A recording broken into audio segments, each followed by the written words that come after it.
আমাকে কেউ খারাপ ভাবলে আমি কিচ্ছু মনে করি না, কারণ একজন মানুষ কখনো সবার প্রিয় হতে পারে না। তাই আমি আমার মতন করে পথ চলি, যে চেনার সে ঠিকই চিনবে। মানুষ আমাকে অদ্ভুতভাবে ঠকিয়েছে। আমার এই জীবনে আমি সব সময় শুধু ঠকেই গিয়েছি। যাকেই বিশ্বাস করেছি সে আমাকে ধ্বংসের দ্বারপ্রান্তে ঠেলে দিয়েছে, ধ্বংস করেছে। কেউ কেউ আবার অস্বীকার করেছে আপন হিসেবে। মানুষ আমাকে এমনভাবে ভেঙে দিয়েছে যে মানুষকে আর বিশ্বাস করতে পারি না আমি। সত্যি বলতে আমার এখন নিজের উপরেই ঘৃণা হওয়া শুরু হয়েছে। যদি বিশ্বাস না করতাম, যদি ভালো না বাসতাম, তাহলে আমি ধ্বংস হতাম না।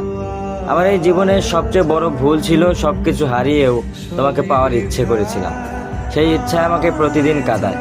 প্রতিদিন আমি মৃত্যু কামনা করি, প্রতিদিন তোমার অপেক্ষায় থাকি। ভালোবেসে আপনি আপনার পায়ের কাছেও আমাকে রাখতে পারেন, কিন্তু রাগ আর জিদ দিয়ে আপনি আমার চোখ দুটোও নিচে নামাতে পারবেন না। হ্যাঁ,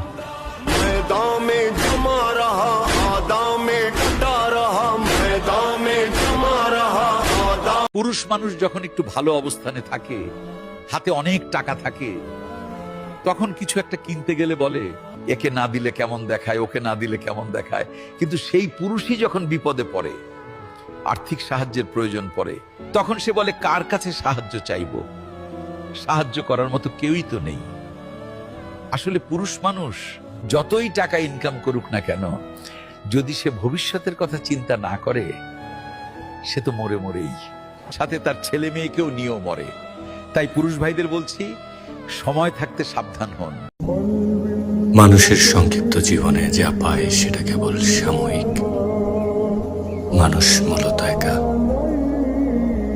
যার যার অবস্থানে রয়েছে অপ্রকাশিত কিছু শূন্যতা,